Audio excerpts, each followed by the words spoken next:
Closing statement Bu, boleh Ya, sahabat-sahabat sekalian yang saya hormati. Tadi ada yang tanya ya, pers itu apa? Ini tadi jawabannya, pers itu adalah lembaga sosial yang berbadan hukum. Saya kok kasihan terhadap LPM ini. Ya, kalau pers itu harus didefinisikan sebagai lembaga yang berbadan hukum, kasihan saya sama kalian ini. Lembaga pers mahasiswa. Iya betul gitu. Nggak, artinya begini ya, kita lebih filosofis saja gitu.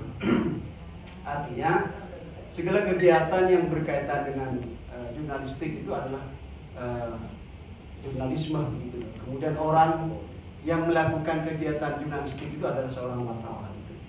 Jadi jangan pesimis kalian adik-adik wartawan, adik-adik LPM ini. Kalau kalian itu nanti, wah ini harus berbadan hukum, gimana ya? Berbadan hukum. Apakah kita, apakah kita ini sebagai wartawan juga gitu?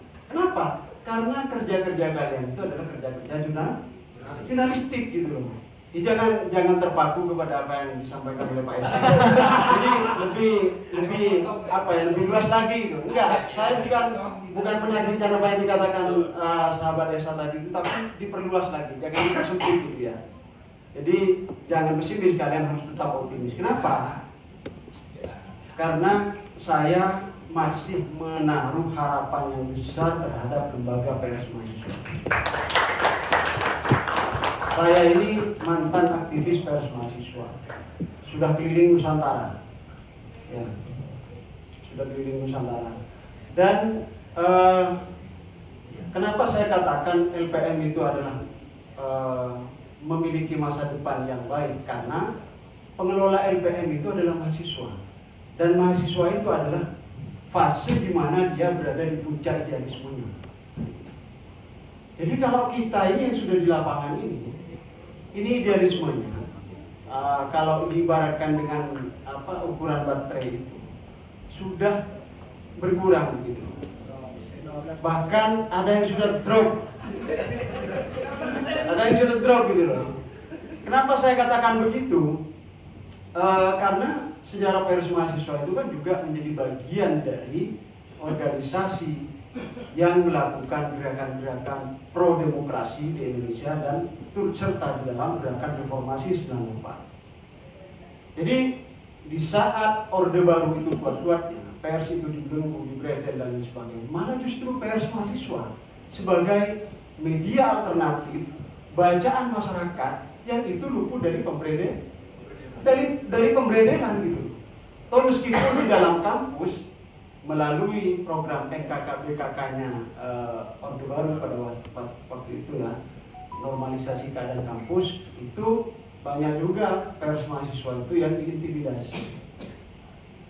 Wartawan-wartawannya juga diintimidasi. Banyak mata kuliahnya yang dinolkan. Bahkan sekarang di era reformasi itu banyak juga mahasiswa yang dinolkan. Kasus kemarin itu wartawan pers mahasiswa yang di Surabaya itu gara-gara dia kritis terhadap kampusnya.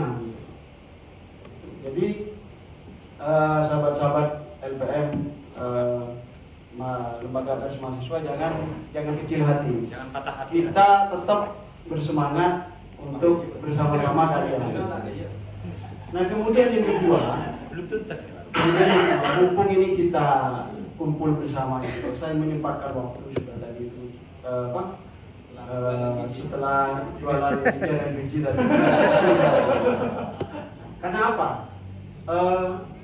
Ada survei yang dilakukan oleh Aliansi Jurnalis Independen itu pada Februari 2024 kemarin itu terhadap 1.300 wartawan di 38 kabupaten kota di Indonesia.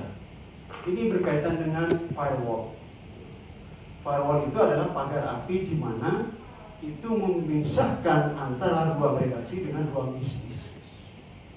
Dari 1.300 itu, 45% wartawan itu tidak paham apa firewall.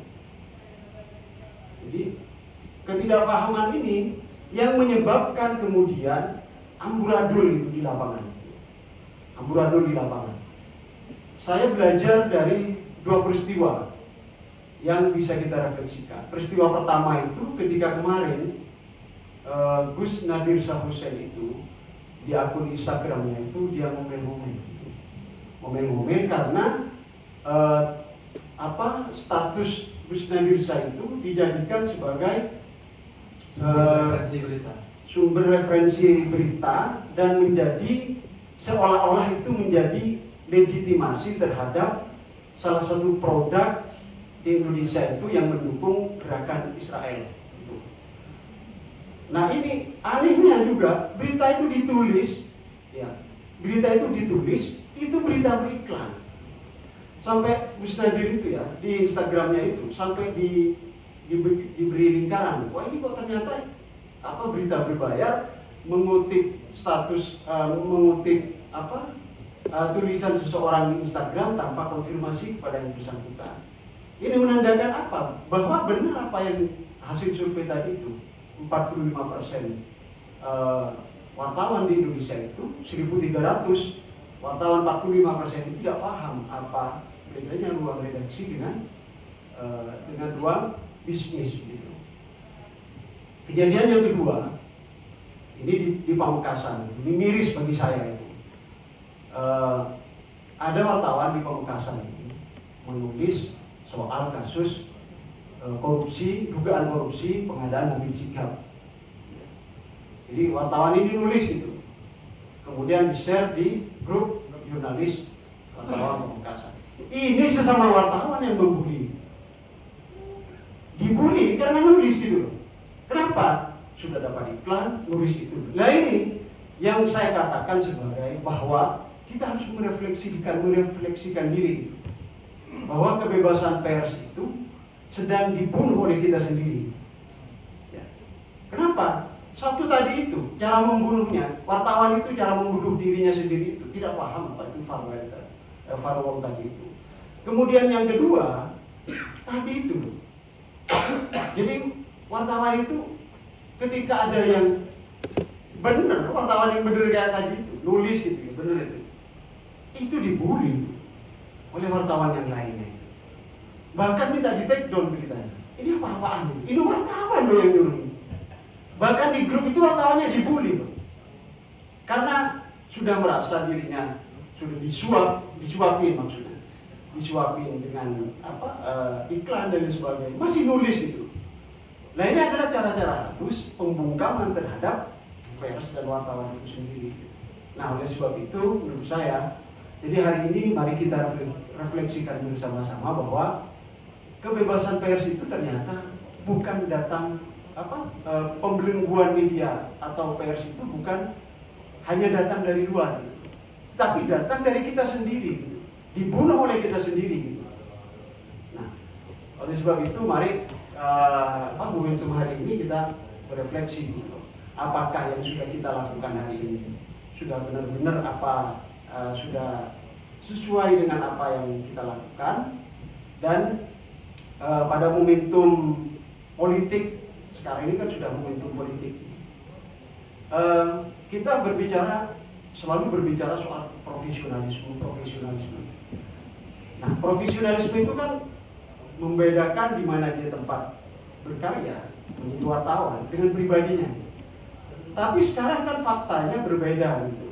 Ini sudah campur aduk, apakah itu menjadi wartawan, apakah itu jadi influencernya para calon, tim sukses dan sebagainya. Iya kan? Ya betul. Bahkan ada wartawan itu berwajah macam-macam gitu, dengan akun-akun yang berbeda-beda gitu. Seperti agar dia menjadi influencernya gitu. Seperti Mas Andi. Wah. Ya. Enggak, ini refleksi bagi kita gitu. Sehingga kalau kita mau berbicara soal profesionalisme, di mana letak profesionalisme itu? Ini kan hanya ajang refleksi bagi kita itu.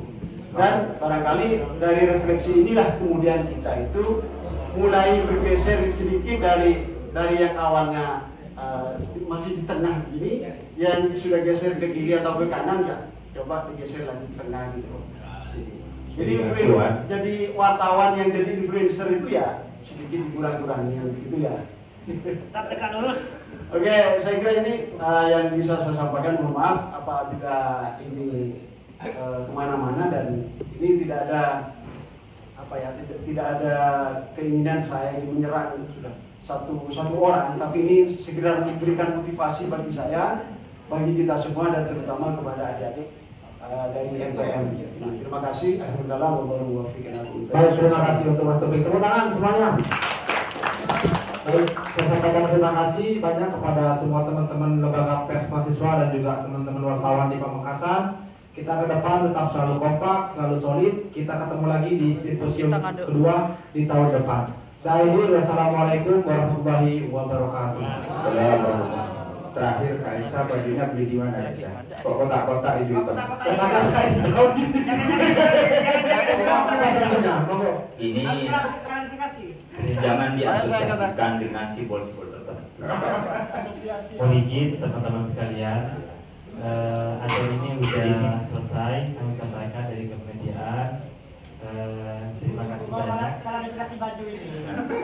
Harus klarifikasi baju. Jadi sebenarnya lebih dulu saya punya baju yang kotak-kotak begini ya daripada yang viral-viral itu ya gitu ya sebenarnya. Tapi mungkin ini juga petunjuk dari Tuhan barangkali ya mungkin. Nah, soalnya dipakai baru viral kemarin, sekarang pakai itu. Oh, nah, ini saya kurang tahu. Makanya saya tadi kan juga mau tanya, mau klarifikasi. Jangan-jangan ini bagian dari influencer gitu. Izin semuanya, silakan untuk foto bersama baik kepada mahasiswa maupun pengurus PWI dan para rekan lainnya. Kali ini untuk mengambil foto bersama di depan. Jadi akhir.